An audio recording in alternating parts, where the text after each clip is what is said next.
वित्तीय संकट के क्षेत्र में और मामला गड़बड़ा गया। फाइनेंशियल क्राइसिस चली रही थी औरंगजेब के टाइम से, और मैं कहूं शाहजहां के टाइम में शुरू हुई। वित्तीय संकट शाहजहां के टाइम में शुरू हुआ, औरंगजेब के टाइम में बढ़ गया। शाहजहां ने छेद किया, औरंगजेब ने उसको गड्ढा बना दिया, और बहादुर शाह ने उस गड्ढे को झील में परिवर्तित कर दिया, और उसी झील में मुगल साम्राज्य समा गया। फाइनेंशियल क्राइसिस, वित्तीय संकट शुरू किसने किया? शाहजहां ने। शाहजहां के काल में शुरू हुआ होल। वित्तीय संकट एक छेद के रूप में शाहजहां के काल में शुरू हुआ। औरंगजेब ने इसको पिट बना दिया, गड्ढा।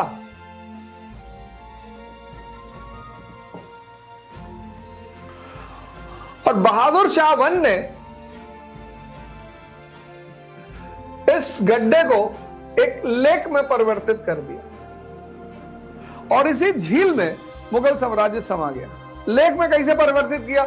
अब यहां पे ऐसे क्वेश्चन मार्क लगा लो।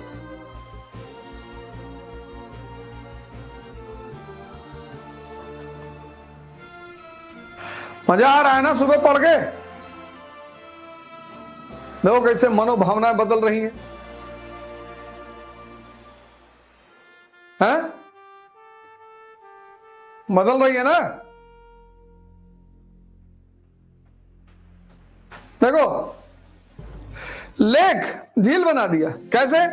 अंधाधुंध जागीरें, रेकलेस ग्रांट्स, रेकलेस, अंधाधुंध जागीरें, रेकलेस ग्रांट्स।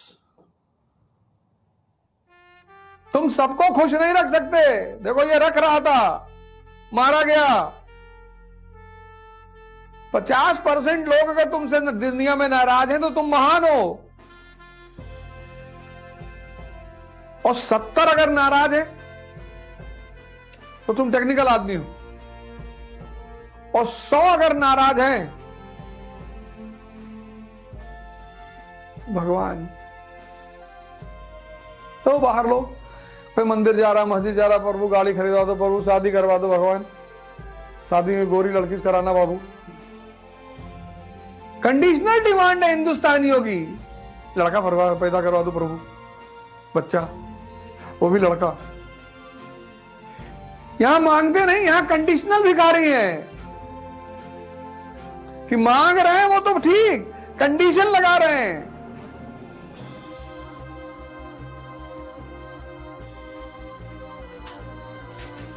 अंधाधुंध जागीरें, सबको खुश करने के लिए, जो जो दुखी था सबको, जो भी आया बोले जबलपुर तुम्हारा, कानपुर तुम्हारा, छिंदवाड़ा तुम्हारा, मालवा तुम्हारा, ले आओ। पदोन्नति, प्रमोशंस।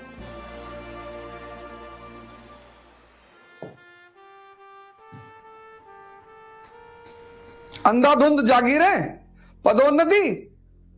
और 1707 में जो तिजोरी में 13 करोड़ रुपया था, खत्म।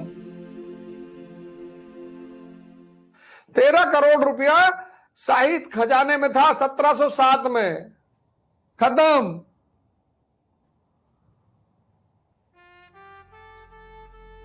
यानी साम्राज्य हो गया दिवालिया, फाइनेंशियल बैंकरप्ट।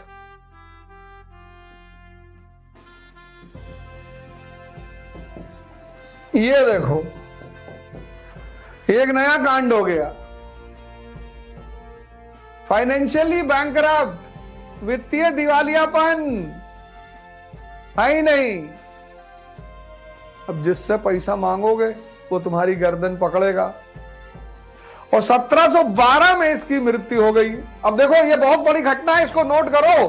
1712 में इसकी डेथ हो गई। इससे पहले कि ये बेचारा किसी समाधान पे पहुंचता, 1712 में इसकी डेथ हो गई। अब एक तरफ तो 1712 में इसकी डेथ, और दूसरी तरफ साम्राज्य वित्तीय दिवालियापन का शिकार। संकट नहीं, दिवालियापन, बैंकरप्ट। 1770 में ईस्ट इंडिया कंपनी ने 10 लाख पाउंड मांगा बैंक ऑफ इंग्लैंड से, तो ब्रिटिश क्राउन ने कहा कि बेटा हम तुमको रेगुलेट करेंगे। तो 1773 में आया रेगुलेटिंग एक्ट, जो भी तुमको पैसा देगा वो तुम पर अधिकार जमाएगा माँ बाप को छोड़कर। इसलिए अभी जब क्लास खत्म होगी तो उनका पैर छू लेना, वो तुमसे दूर रहते हैं तो उनको फोन कर लेना। ये सिर्फ 501 रुपया देके एहसान नहीं कर रहे हो, ये भी करना है। माँ बाप को धन्यवाद देना है। तुमको लगता है कि उनकी गर्ज है, कोई गर्ज वर्ज नहीं है। कभी सड़क पे किसी बच्चे को नंगे घूमते हुए देखना तो अपने माँ बाप को याद करना कि पाल पोसे कम से कम इतना बड़ा तो कर दिए कि अब कुछ कर लो। नहीं तो अगर छोड़ दिए होते सड़क पे तब सोच के देखो क्या होता। इसलिए मां बाप का ऋण नहीं चुकाया जा सकता। उनकी फोटो ले आके मेज पे रख लो, ऊर्जा मिलती है कि जब से तुम बॉलीवुड और हॉलीवुड के एक्टर और एक्ट्रेस की फोटो लगाने लगे तभी से तो डिप्रेशन में आए। भाई भगत सिंह की फोटो देखोगे ताव में आ जाओगे, अंबेडकर की फोटो देखोगे लगेगा पढ़ना है, विवेकानंद की फोटो देखोगे लगेगा ध्यान करना है। इन लोग की फोटो लगाओ, साथ में अपने माँ बाप की भी लगा लो। अब तुम बॉलीवुड के हीरो की फोटो लगाए हो, कोई मुंह टेढ़ा किया हुआ खड़ा है, कोई आंख दबाए, ठीक है अच्छे कलाकार है, उनकी कला की सम्मान किया जाना चाहिए, लेकिन ऊर्जा किससे मिलेगी?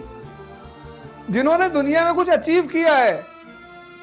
महाराज अग्रवानंद का लगा लो, पंडित श्री श्री रविशंकर का लगा लो, सदगुरु का लगा लो, आशुतोष महाराज जी का लगा लो।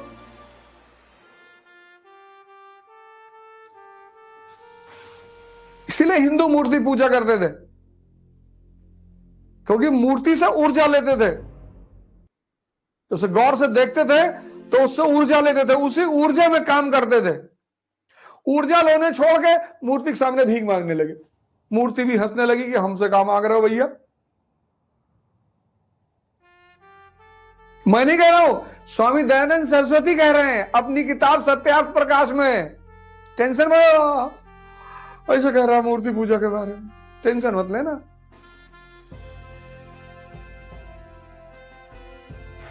ये देखो, अब इस फाइनेंशियल बैंकरप्सी की वजह से एक नई घटना घट गई। कौन सी? मुगल राजनीति में एक नए तत्व का उदय हो गया। कौन सा तत्व? King maker.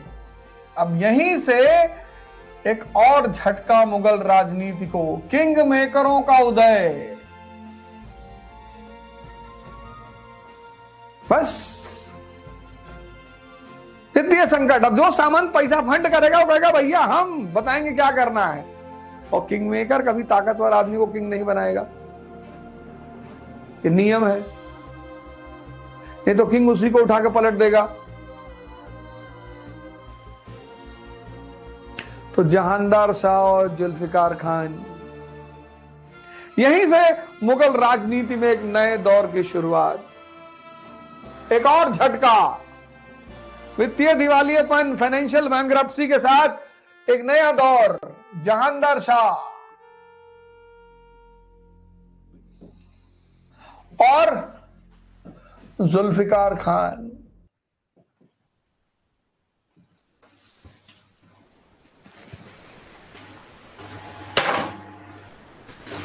आज इतना ही पढ़ेंगे।